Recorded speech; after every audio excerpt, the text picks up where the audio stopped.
The Empire was notoriously infamous for its use of slavery among many alien species it deemed to be inferior.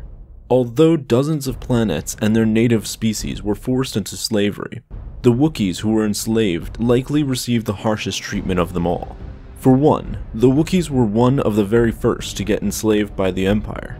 Their robust strength made them very desirable slave labor, as they were able to work long, hard hours in terrible conditions, which was exactly what the Empire needed as it began to accelerate its war machine. Not only that, but the Empire was able to get away with using Wookiees as slaves so early on in its reign by convincing the galaxy that they were non-sentient animals. It wasn't that difficult for them to argue the Wookiees to just be mindless beasts when they only roared as a means to communicate and rarely wore any clothing. So when the Wookiees got enslaved, much of the galaxy didn't really bat an eye as they believed the Empire's declaration of them being non-sentient beings to be true. Initially, the Empire tried to enslave the Wookiees through direct force and instilling fear of death on an individual scale. However, that ended up not working too well, resulting in many revolts. Eventually, the Imperials figured out that the best way to subjugate a Wookiee was to threaten its family and tribe members with punishment rather than directly at them.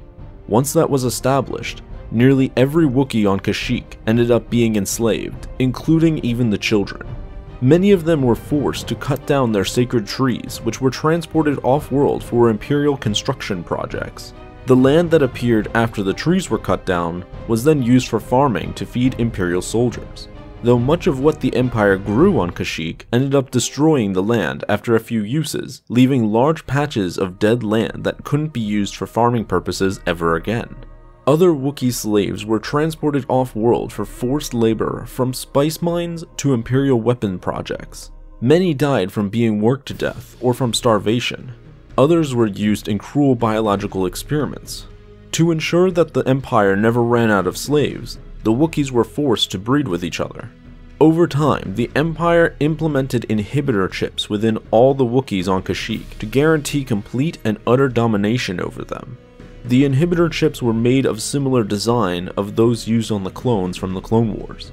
The chips made the Wookiees docile, and brought upon tremendous pain on them through electric shocks whenever they worked too slow or tried to resist. The chips were also capable of killing the Wookiees with a click of a button.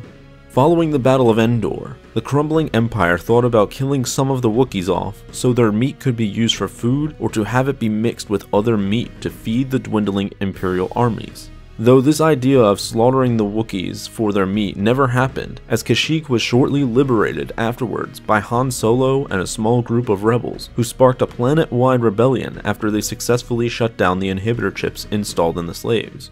And finally, as if to add insult to injury, the Empire renamed Kashyyyk to Imperial Territory G5-623 on its official star maps, but its original name was later restored to galactic star maps by the New Republic. Thanks for watching this episode of The Lore Master. Be sure to subscribe for more Star Wars lore videos like these in the future. And may the Force be with you.